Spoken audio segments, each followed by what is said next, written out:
volta com o Brasil das Gerais, falando hoje sobre cuidados com a pele no verão.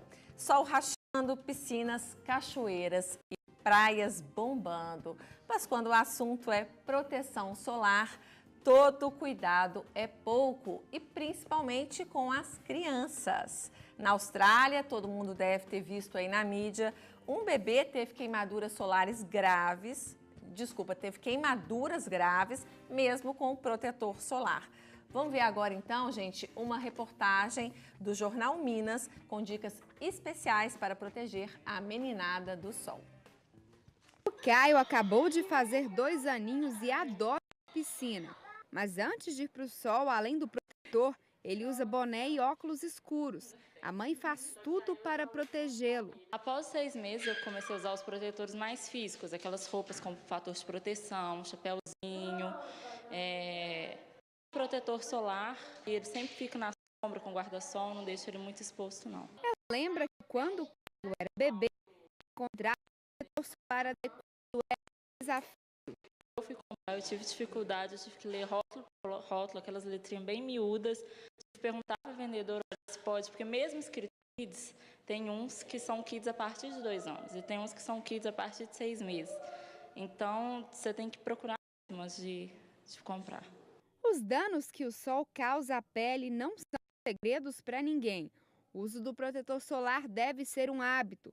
E para exposições mais longas, os dermatologistas aconselham os filtros de no mínimo fator 30. E no caso dos bebês, a proteção é ainda mais importante. Pele mais sensível, o sistema imunológico da pele da criança ainda não está formado, então essa pele demanda alguns cuidados específicos.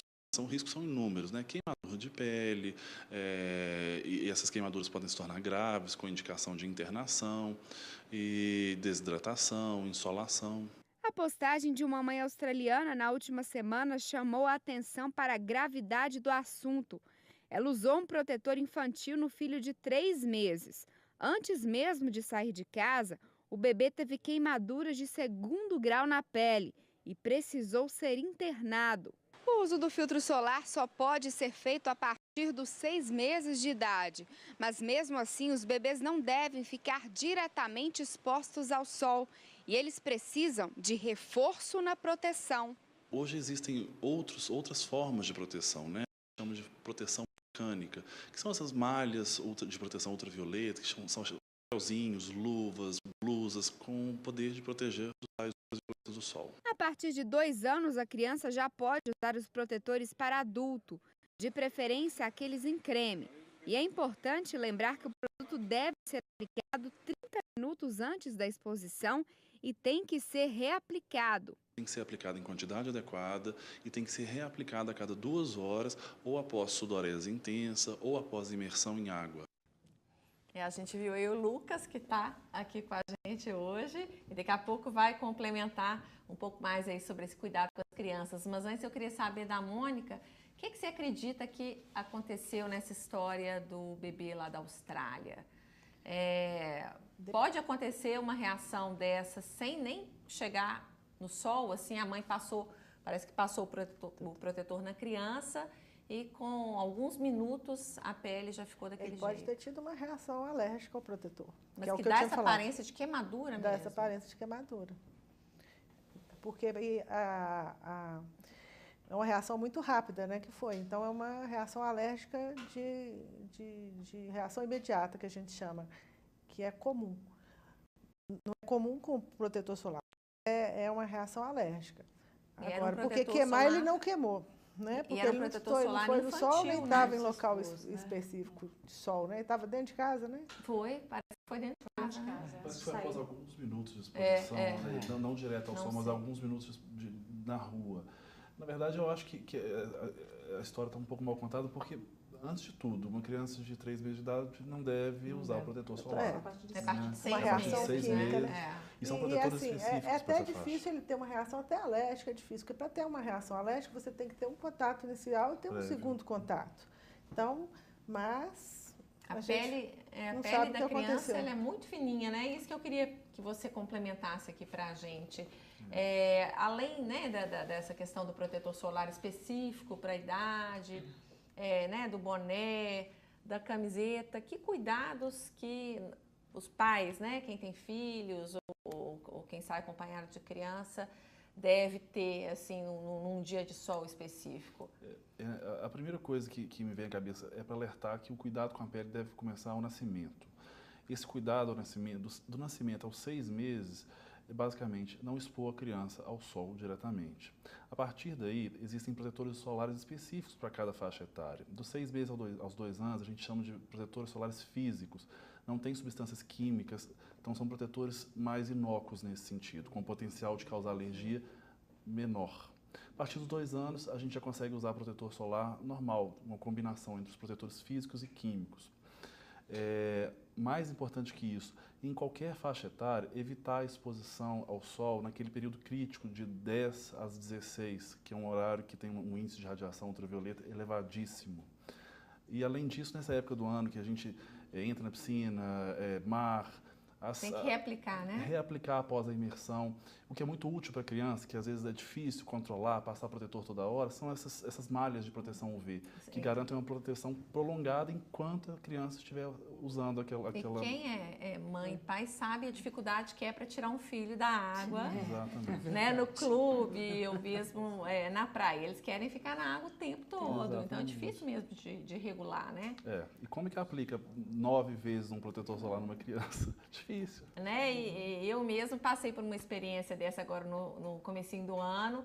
Passei protetor solar na minha filha de 2 anos, assim, dos pés à cabeça, e ela queimou o couro cabeludo, porque eu não quis ficar de chapéu. Resultado, teve febre à noite, 2 dias, ficou pedindo água, e mesmo eu tomando todos os cuidados, né?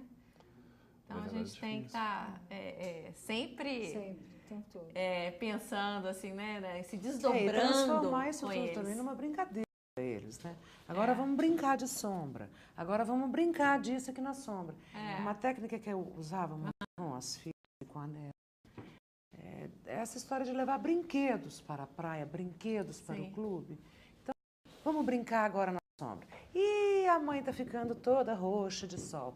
Corre para a sombra. Vamos brincar de fazer castelo na sombra. Vamos brincar de toquinho na sombra. A gente vai criando brincadeiras. A hora do lanchinho, que tem que ter a fruta, tem tudo na sombra. Então, era hora de brincar. Era hora de sair um pouco do sol e ficar na sombra. Era uma forma que eu usava para atrair, tornar interessante. E aí dá um pouco de a filha chega perto e fala assim, mãe, que horas que nós vamos brincar? Eu falo, tá certo, na hora. É uma forma da gente conseguir tirar a criança um pouco da água, porque eles parecem peixes, não crianças, né? Lembrando que a criança também pode ter câncer de pele, né, Lucas? Pode sim, é mais raro, né? Justamente porque o câncer de pele depende dessa exposição acumulada ao sol, mas acontece, né? E Shell, além do sol, tem areia, cloro da piscina, sal do mar, tudo isso irrita. E parece que piora o efeito do sol, não é verdade? Exatamente. O que você indica? Olha, a esfoliação antecipada vai ajudar a pele a se preparar para o sol. E quando você volta, não havendo aquela ardência, aquela pele maculada, avermelhada de sol, uma nova esfoliação para retirar o excesso de camada córnea, porque todos os dias morrem células e nascem células. A célula vai perdendo o núcleo e criando essa camada córnea. Com o sol, essa camada vai ficando mais enrijecida e é isso que faz descascar. Cuidar dos pés é essencial depois que se volta da praia, porque surgem dificuldades, né? No verão, a pessoa usa mais sandália. Com o acúmulo de poeira pode rachar mais o pé, dar aquelas rachaduras desagradáveis. Então, a gente está sempre tendo esses cuidados para evitar esses... Para cloro, o que você indica? Sempre aqueles não protetores, só no cabelo, mas na pele. Eu acho que a utilização do filtro solar, depois que você sai do mar... Hidratante. Exatamente. Depois que você sai do mar ou da piscina, a água doce para você retirar o excesso de cloro. Principalmente na praia, né? Porque o sal também, eu sou uma pessoa que quando eu entro no mar, eu saio e procurar água doce, porque o sal me empolga. Ele enche de bolinhas vermelhas, aquilo arde. Então eu saio do mar e já procuro água doce. Você protoeja, Mônica? É a irritação mesmo, do sol e às vezes o iodo, né? É o sal e o iodo. Então é uma forma de me proteger que eu falo para todo mundo. use isso. Uma coisa que acontece com muita gente, principalmente as pessoas mais gordinhas, é a perna raspando uma na outra na praia para fazer caminhada, né? Ou criança que tem a perna também mais fofinha e fica realmente assado entre as coxas. Acho que junta areia, o sal, a vai areia, friccionando, vai né? E nesse caso também. Aí é passar uma pomada mesmo, tipo o hipoglós, né? Mesmo, e usar shorts, né? Mais compridinhos, essas pessoas que têm tendência para evitar essa frictura. As micoses também não são comuns, né? Os bichos de pé, as lavamigas, tem muito, a fezes dos animais pode contaminar, né? A gente tem que tomar um cuidado. Mas na areia da praia? Na areia da praia. Na areia da praia. Isso não dá muito para prevenir, dá? Chinelo? Chinelo, né? E praias que talvez os animais não possam, porque tem praias que são permitidos animais, né? Aí pode haver mais essa contaminação. E agora eu queria saber, Rejane, como é que é a sua vida hoje sem praia? A gente está falando muito aqui de praia, de piscina. Deu para fazer essa readaptação uma boa? Eu sou bem tranquila. Eu procuro canalizar cada situação e eu canalizo para alguma coisa, entendeu? Estou trabalhando no futebol americano, larguei o consultório. E... Você é treinadora, né? Não, eu sou vice-presidente do BHI do futebol americano. Que bacana. Eu até trabalho isso com meus jogadores, entendeu? Porque eles têm eu falei para eles têm uma dificuldade imensa de usar o protetor solar. E ficam no sol treinando, né? E por causa do capacete, ele passa protetor, fala que sua, que vai nos olhos. Então, assim, eu tô sempre com algum homem não protetor. Gosta muito de protetor solar, normalmente. Eu falei para ele que eu tô lá no dermatologista que eu trabalho, que eu trato do câncer de pele, o número de homens tem me assustado. Eu chego assim, eu falo, não tem lógica. Cada dia mais homens com câncer de pele. Sério? Porque a mulher eles não se cuidam tanto, né? A mulher tem questão da vaidade. Então, você começa a usar o protetor solar, chega uma certa idade, você começa a usar o protetor solar. Né? Ruga, mancha, linha de expressão. Envelhecimento, né? Agora, o homem não, ele desde cedo. Eu não preciso, eu já sou moreno. E a vaidade da mulher, sem dúvida, é mais aflorada. Então, ela usa o protetor por outro motivo. Isso. Quando, na verdade, ajuda em outra coisa, mas, na verdade, o motivo essencial mesmo é evitar o envelhecimento precoce. Nos homens é mais difícil de vencer. Realmente, eles passam a usar por preocupação com a saúde mesmo, só que numa faixa etária mais alta. Hoje, os meus filhos já passam o protetor solar por causa do meu caso. Sim. Entendeu? Porque eles veem o meu sofrimento. Sim. Entendeu? Então, tipo assim, eles aceitam, mas mesmo assim tem uma dificuldade. Já temos perguntas aqui dos telespectadores, vou passar aqui para o Lucas. Ana Cláudia Grossi pergunta: muitas pintas na pele podem ser decorrentes de exposição ao sol? São indícios de que há algo errado com a saúde da minha pele? Sim, o sol estimula a formação de novas pintas, névoas e outros tipos de mancha. Nem sempre isso é um sinal de alerta. Na verdade, existem... Mas aumenta, né? A sarda. Sim, sem dúvida. A formação de manchas na pele depende da radiação solar para estimular a produção de melanina, né? Nem sempre é um sinal de alerta. Obviamente, ela não vai saber diferenciar entre uma lesão benigna e uma lesão eventualmente maligna. Daí está a necessidade de procurar rotineiramente um dermatologista, uma vez por ano, para saber se realmente aquilo ali merece uma investigação adicional ou não. E a pessoa que já é naturalmente mais pintada, ela tem que tomar mais cuidado? Sim.